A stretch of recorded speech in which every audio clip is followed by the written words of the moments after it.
as mentioned previously, another way to run a WordPress blog is to install it on your web host. So in other words, a live hosted account, or I guess you could say a self-hosted account. So in other words, what I have here is the backend for my administration for one of the websites that I run, jeff-blake.com. And right now, there isn't anything there. There isn't anything if you go to jeff-blake.com at this point in time anyway. But I've logged into my admin panel here, and what I want to do is I now want to install WordPress on my live web host. So you may have something similar on your side. You may have a hosting service that allows you to install different applications like WordPress. And you may also have an administration interface like I have. My administration interface is run by something called cPanel, which again, you might be familiar with. And if you don't, then hopefully your hosting company can help you set up WordPress on your hosting account.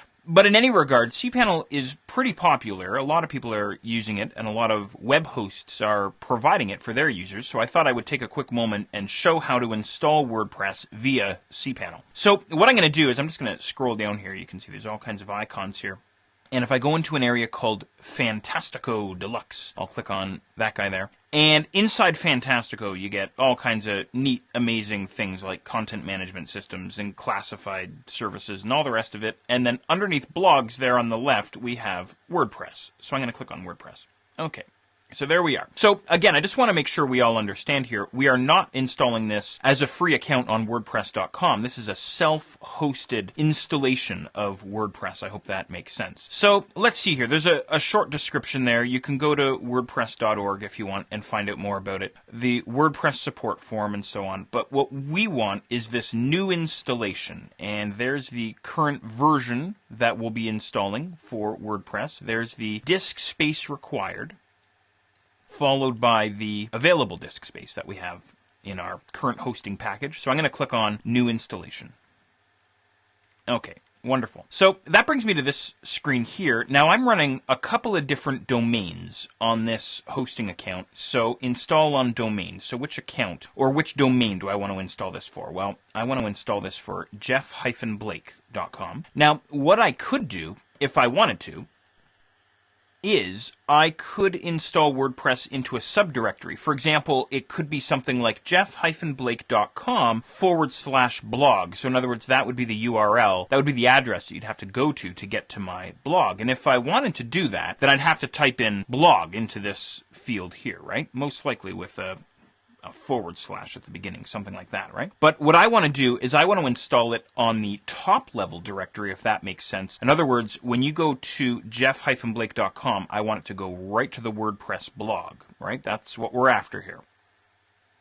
Okay, so hopefully that makes sense. If not, you can just read through this paragraph of text here. Admin access data, the administrator username. So we're going to need this whenever we want to log in. So I'm going to use the very cryptic admin for my password. No one will ever guess that, and I'm also using that as the username as well. So admin and admin, because the bad guys will never guess that. In the real world, obviously, you'd have something a little bit more cryptic than that. But anyway, admin nickname, well, I won't tell you what my nickname was in school, but I will type in Jeff. Admin email. Well, I better put in my email address here, jeff@10tonbooks.com. Site name.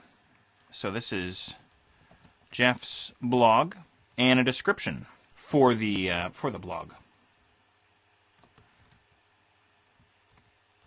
A whole lot about nothing. How's that? Okay, great. Now I'm going to go install WordPress. Okay, so Fantastico does its thing here. We have a MySQL database, which has been created. There's the user that will be created for this installation. And let's see here. We chose to install this in the top level directory, jeff-blake.com. The access URL for our blog will be jeff-blake.com. And we want to continue and finish up this installation, so go ahead and click on Finish Installation. I hope that MySQL thing didn't mess you up, but really it's all happening in the back end, so we don't really need to worry about that too much. Okay, let's see what we have here. Well, first of all, what we can do here, you can read through all of this, by the way, if you want. And what you can do down at the bottom is you can say email the details of this installation to, and maybe I'll do that, jeff@10tonbooks.com.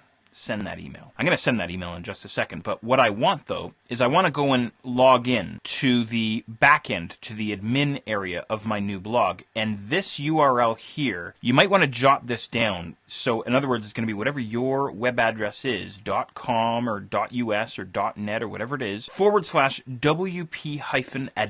So that's the URL, the path to get to your blog's backend, if you will. And once again, I'm going to hold down Command or Control on the Windows side, and I'll click on that guy. I'll open him in a new tab. We'll take a look at that in a sec. I'm going to click on Send Email, though, and I'm going to go and get that email in just a little while. But what I'll do now is I'll flip over to this tab here, and again, I'm back at this WordPress login screen. So my username and my password. And I'll say, remember me, log in. What the heck, I'll get Firefox to remember that. All right, there's our blog's backend. Okay, so again, this is a self-hosted or a self-running installation of WordPress. You can see that the backend here looks very, very similar to the backend that we had on the free account over on WordPress.com. Once again, I'll hold down Control or Command, click on Visit Site up on this top bar here. And there we go. There's my blog happening there. Very plain, but hey, we have a self-hosted installation of WordPress.